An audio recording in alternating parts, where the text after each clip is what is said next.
নমস্কার বন্ধুরা, চলে এসেছি দেখো এক মুঠ চাল নিয়ে। এই দেখো এক মুঠ চাল, এই এক মুঠ চাল দিয়ে হবে কি রেসিপি, একদম সঙ্গে থেকে দেখো। এই চালটা আমি ঘরে আমরা যে ভাত খাই সেই চাল, এটা সুন্দর করে ধুয়ে নেব দুবার তিনবার।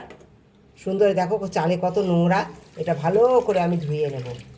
ধুয়ে নিয়ে ফিরে আসছি তোমাদের সঙ্গে। জলটা এইভাবে তোমরা ছাড়িয়ে নেবে বা এরকম একটা স্ট্রেনারে করে দিয়ে এটা জলটা সুন্দর করে ঝরিয়ে নেবে।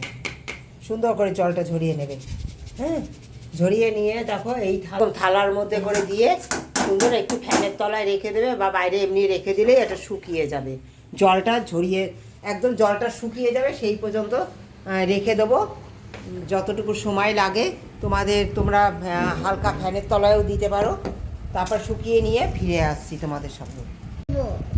দেখো বন্ধুরা, এই চালের মধ্যে দিয়ে দেবো 1 চিমটি লবণ। হ্যাঁ, বেশি লবণের প্রয়োজন নেই, তোমাদের চালের পরিমাণ অনুসারে লবণটা দেবে। যে অল্প একটু লবণ দিলাম, এটা মাখিয়ে সুন্দর করে মাখিয়ে নেবো। মাখিয়ে নিয়ে চালটা আমি শুকাতে দেবো। নিয়ে চলে এসেছি। তোমরা তোমাদের ইচ্ছে মতো তিলটা ইউজ করতে পারো, কোনো মাপ নেই, এর কোনো মাপ নেই। তোমরা যতটা তোমাদের প্রয়োজন ততটাই তোমরা ব্যবহার করতে পারো তিলের রেসিপিতে। এমন একটা রেসিপি। হ্যাঁ, তার জন্য দেখো খানিকটা আমি সাদা তিল নিয়ে নিয়েছি, খুব সুন্দর করে ধুয়ে মুছে পরিষ্কার করে বেছে নিয়েছি। হ্যাঁ, নিয়ে এবার দেখো শুকনো কড়াই, লোহার কড়াই এটা বন্ধুরা, এর মধ্যে দিয়ে মাঝে একটু হালকা করে ভেজে নেব।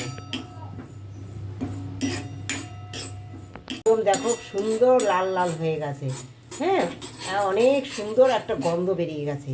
এবার দিয়ে দেবো দেখো সামান্য একটুখানি ঘি। হ্যাঁ, এই যে সামান্য একটুখানি ঘি দিয়েই গ্যাসটা অফ করে দিতে হবে। গ্যাস অফ করে দিতে হবে বন্ধুরা। দিয়ে এটা নেড়ে নেবে। দেখো বন্ধুরা, এবার এটা নামিয়ে দিচ্ছি। তোমরা দেখলে একটু ঘি দিয়ে হালকা একটু ভেজে নিয়েছি, নিয়ে এটা নামিয়ে দেবো।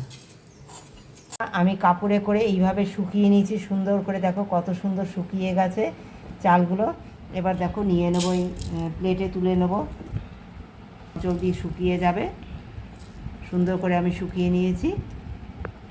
আমি একটু তেল গরম করে নিয়েছি, সেই তেলটাই চালের মধ্যে দিয়ে এটা মিশিয়ে নেব সুন্দর করে। 2 চামচ তেল দিয়ে এটা মিশিয়ে নেব সুন্দর করে। এই দেখো তেলটা সুন্দর করে মিশিয়ে নিলাম। এবার সঙ্গে থাকো, দেখো ভিডিওটা তোমাদের আজকে অনেক ভালো লাগবে। এবার দেখো এই যে এই চালটা সব দিয়ে দেবো একবারে। দিয়ে আমি এটা শুকনো খোলায়, তোমরা তো ডুবিয়ে ভাজো, আমি কিভাবে ভাজি সঙ্গে সঙ্গে থেকে দেখো। সুন্দর দেখো লাল লাল করে ভেজে নিয়েছি আমি। একেবারে ডুবো তেল ছাড়া ওই সামান্য 1 চামচ তেল দিয়ে কত সুন্দর করে ভেজে নিয়েছি চালটা। এবার এটা নামিয়ে দেবো, টিস্যু পেপারের উপর নামিয়ে দিচ্ছি।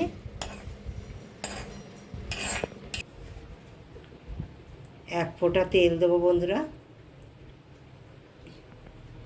বেশি তেলের প্রয়োজন নেই।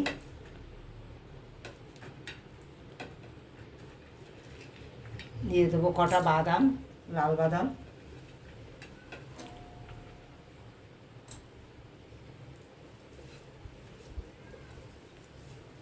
আর কটা কারি পাতা।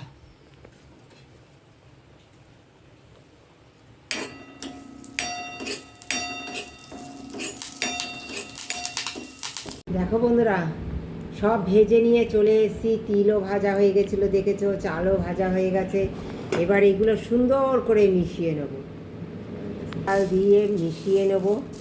একদম বর্ষায় দারুণ, একদম মুখরোচক একটা রেসিপি, একদম দারুণ লাগবে। চায়ের সাথে জাস্ট জমে যাবে এই তিল ভাজা। হ্যাঁ, তিল চাল ভাজা এইভাবে একবার খেয়ে দেখো, আশা করি তোমাদের ভীষণ ভালো লাগবে, ভীষণ ভীষণ ভালো লাগবে। এর সঙ্গে কারি পাতা জাস্ট অসাধারণ। বৌমা রিভিউ দিয়ে দেবে তোমাদের, বৌমাকে খাইয়ে দিচ্ছি আমি। কেমন হলো রে? হেব্বি সুন্দর, অসাধারণ হয়েছে বন্ধুরা। তোমরা অবশ্যই বাড়িতে এই বর্ষায় ভাজা পুরি খেতে ইচ্ছা করছো, অবশ্যই একটু মুখরোচক চায়ের সাথে দারুণ জমে যাবে এই রেসিপিটা। অবশ্যই সকলে ট্রাই করো। দেখো বন্ধুরা, এই চাল নিয়ে নিয়েছি, এর মধ্যে তিল ভাজাগুলোও দিয়ে দেবো বন্ধুরা, দিয়ে সব সুন্দর করে মিশিয়ে নেব।